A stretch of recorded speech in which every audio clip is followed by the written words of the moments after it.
Welcome to your daily dose of dividend. Brandon and Randy made a request in the comments for UPS. Thank you, Brandon and Randy, for the suggestion. Let's take a look. With a market cap of $155 billion, UPS is a S&P 500 company within the integrated freight and logistics industry.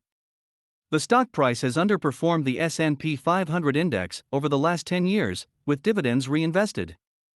Let's briefly analyze some key fundamentals. Most data is based on a 5-year average. Sales growth, 9.6%. Earnings growth, 30.6%. Earnings estimates, 14.1%. Return on capital, 20.19%. Debt to free cash flow, 2.36 years. Share buybacks, no. And now for some dividend metrics.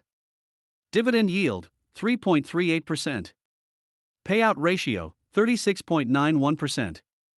Growth rate, 7.64%.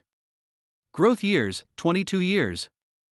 That gives UPS 9 out of 10 points. That's an outstanding score. You might want to take a closer look at this company for your dividend portfolio. Now, let's take a look at the current stock valuation.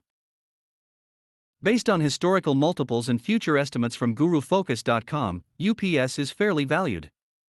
At FastGraphs.com, we can see that analysts estimates a total annual return of 19.1% compared to its normal valuation over a 10-year period. What's your thoughts on UPS in a dividend portfolio? Feel free to make a request in the comments regarding future videos. If you found value in this video, please leave a like and welcome back tomorrow for another quick analysis. Have a great day.